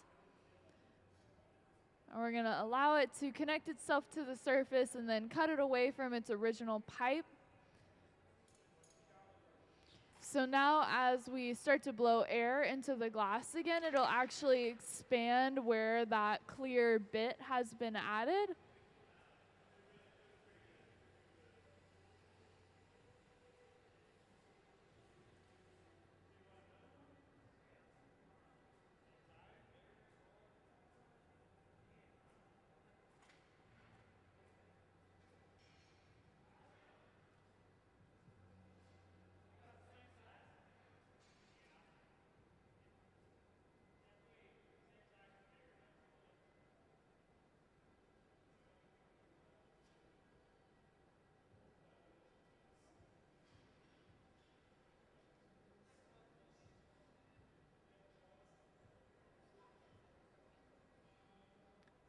So you'll notice we're making another bit of glass that's going to be added on. So going into that glass furnace, gathering some glass, starting to build up how much we have on the end of the pipe.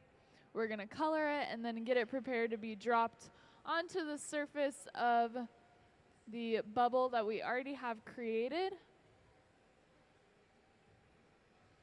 Again, this has been kind of a process of trial and error, trying to figure out what's working, what's not, and also what we're eventually going to be able to then cut in half properly without breaking the glass or kind of messing up the very spherical shape of the bubble.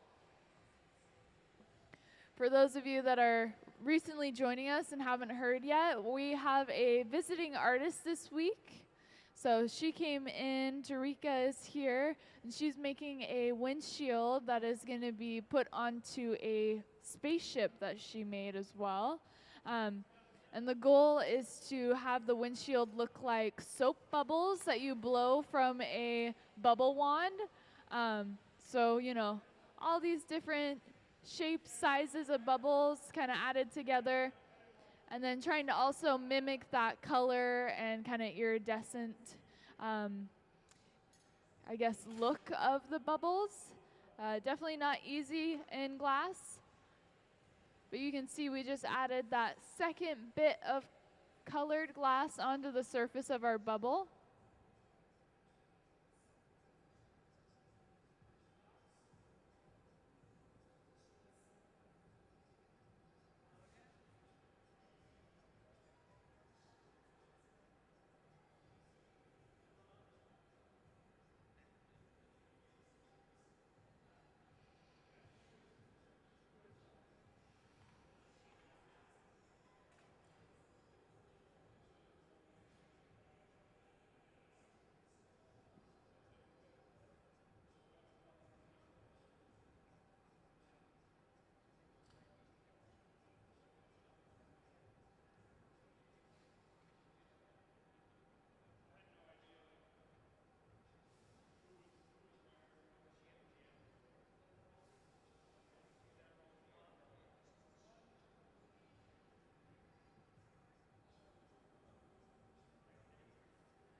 Hello, you guys. Welcome in.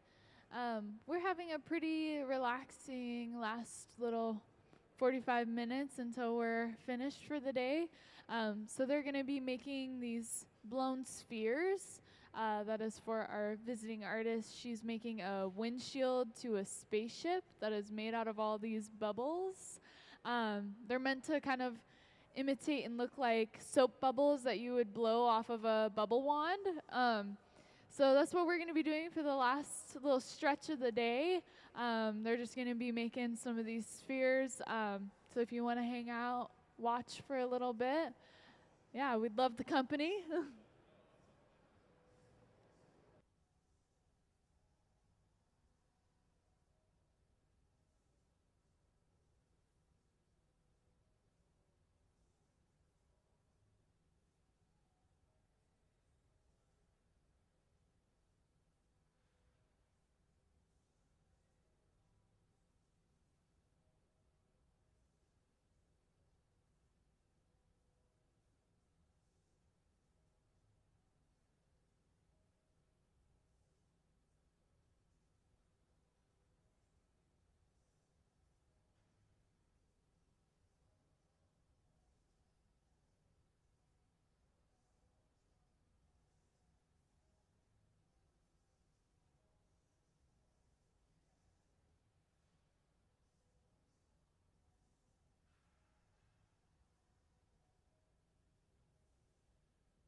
Hi, you guys. Welcome in. Welcome to our hot shop. Um, we're kind of in the last leg of the day. Oh, careful. Okay. No. But we're just working on some blown spheres that are supposed to imitate like soap bubbles, bubbles that you would blow from like a bubble wand, that are then going to become a windshield to a spaceship that our visiting artist is making. Yeah. So Tariqa is here making this windshield composed of all these bubbles kind of pushed together, and then they'll be cut in half to create that like windshield of the cockpit. So Lots of kind of playing around, trying to figure out how to get the right shape for the bubbles and get them to kind of layer with each other. So yeah, we'll just be finishing off the day by making some of them. We're doing them with color, so you'll be able to see some of the color that she's trying to kind of interact with, trying to see if it'll work to give that effect. But yeah, why don't we show the artist slideshow so we can have some ideas of what the artist has previously created by showing the artist slideshow.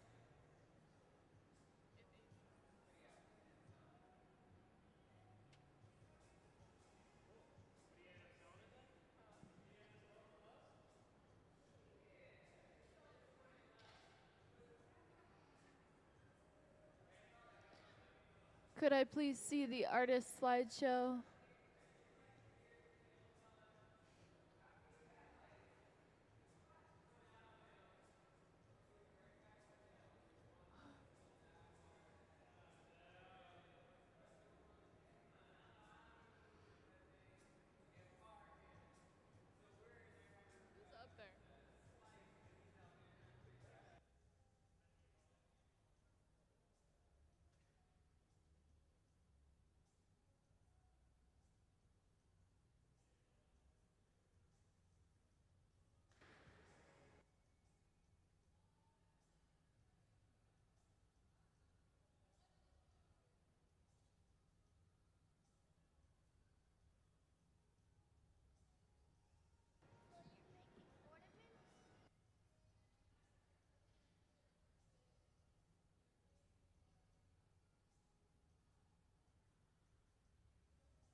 So you'll see we have the glass inside of the reheating chamber. So we're reheating the glass so that we can continue to work with it.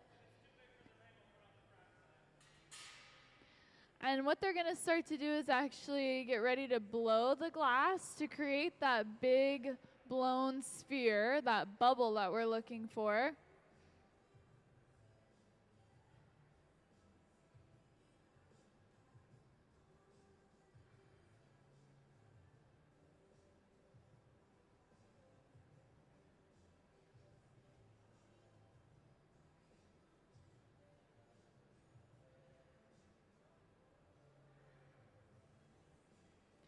And you'll see he's actually shaping it a little bit more with a stack of newspapers that we keep wet with water.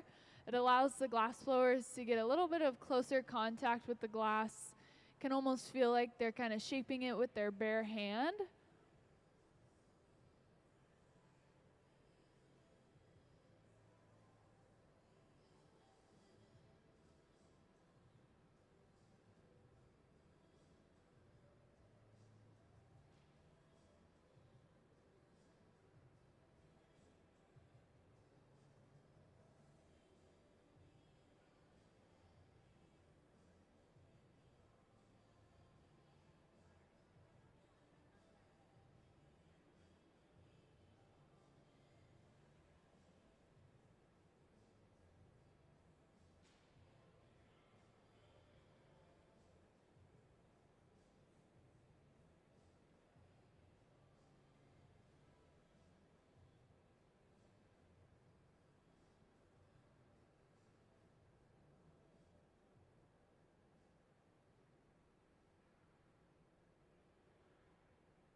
And you'll see he's inside of the glass furnace getting a new layer of glass onto the surface of what he already had.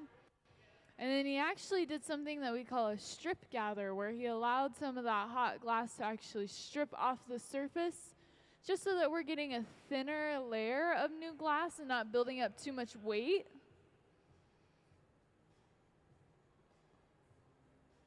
And then we're inside of this special powder box where we can start to apply that color onto the surface of the glass. So we do it in this fancy box off to the side so that nobody is in danger of actually inhaling the powdered glass. And you'll see we just sift it right onto the surface of the hot glass, allowing it to create this coating of that color. And when he comes back out, he's going to go inside of that reheating chamber and allow that fresh layer of glass to actually melt and create, you know, a new layer of color.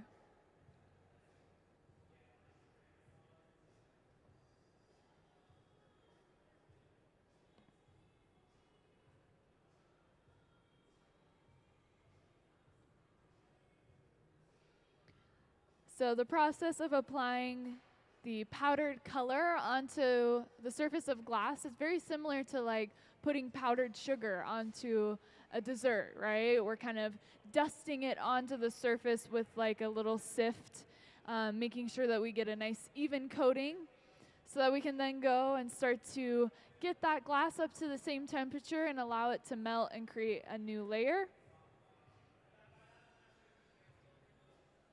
Depending on how opaque we want that color to be, we might repeat that process 2, 3, 4 times over just to get a really solid color. In our case, our artist still wants these bubbles to be pretty see-through, like you want to be able to actually see through them. So we're making sure that we're not adding too much colored glass so that we can still actually see through the bubbles.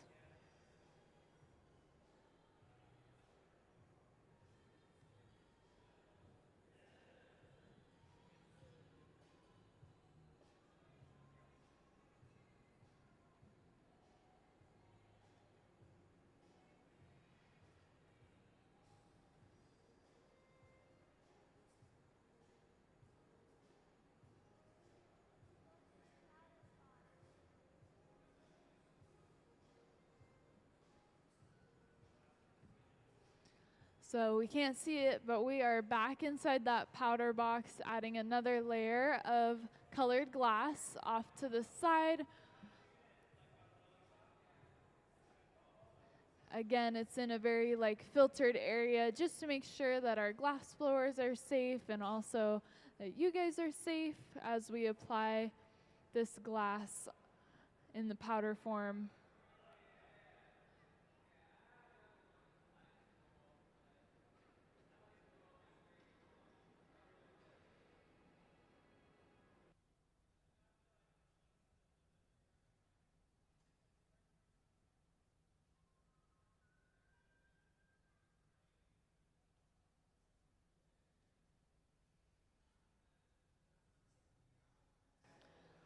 So we're now going to bring it over to the middle bench so that we can start actually shaping it even more and then starting to blow it out. Right now, the color that you're seeing isn't true to the color that we added on just because the glass is so hot that it distorts the color. So it's going to look like a kind of orangish, very bright yellow. In reality, that's not actually accurate to the color, but as it starts to cool down, especially once we blow it out, we'll be able to see that color start to kind of show up a lot more.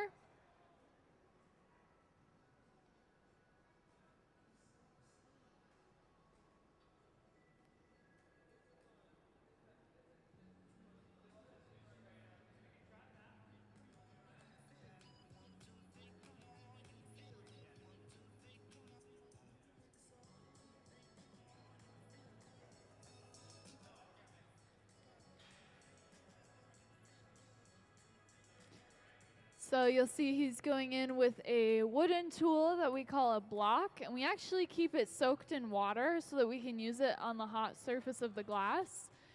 It allows us to get like a very rounded shape and also make sure that when we start to blow air into the glass, it doesn't start to blow lopsided and out in a certain direction. So it makes sure that the air is entering evenly into the glass.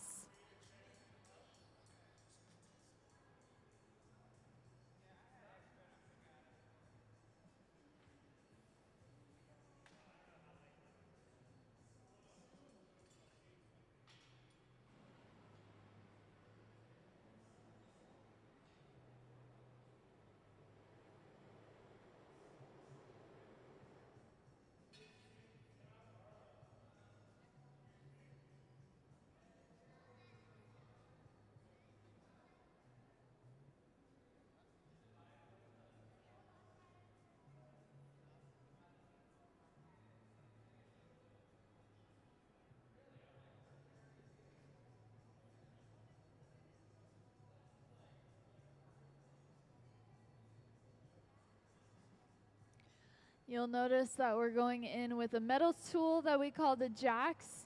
We're kind of pinching up where the glass starts to meet the pipe. We're creating kind of a neckline, basically this weak spot in the glass where eventually we'll be able to break it off of the pipe from. So you can see he's kind of just pinching, applying that pressure, trying to create that indentation up towards where the glass meets the pipe. And as we did that, we also started blowing into it even more, and now we have this beautiful bubble.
So I also want to point out that now that it's started to cool down and that the glass is thinner, we are starting to see the color show up a little bit more.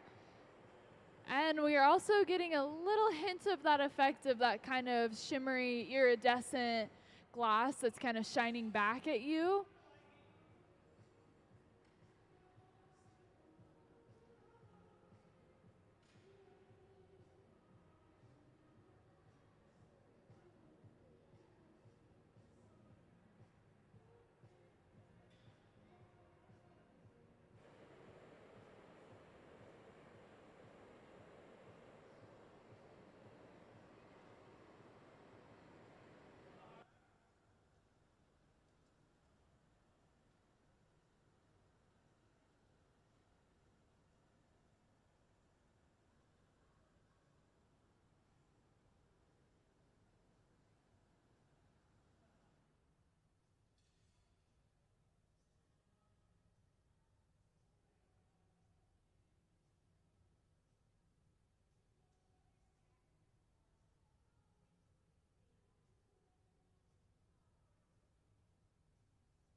So they broke the piece off of the pipe, torched it a little bit on the bottom where it was connected, and they're putting it away into the annealer where it will safely cool down to room temperature over about a 12-hour period of time.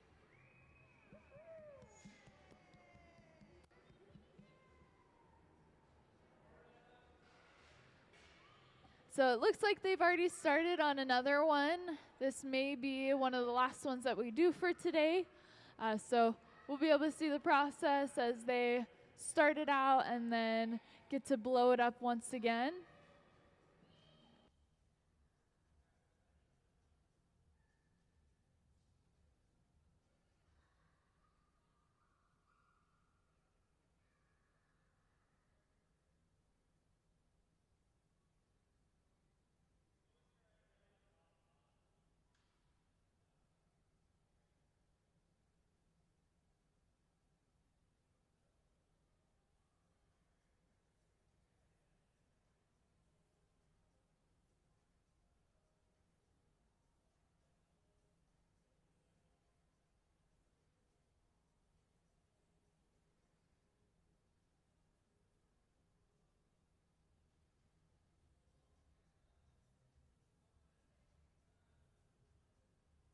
So actually on this bubble, they're going to go ahead and use this metal wire cage that our artist made so that when we blow the bubble up with the cage around it, it'll actually get those impressions of these, kind of edges inside of the glass so that we can create what will look like, even more bubbles kind of pushed together. Like when you use a bubble wand and then all the bubbles kind of trail out together and they're all kind of connected to one another instead of just one singular bubble, trying to give that kind of effect to it by using this wire cage.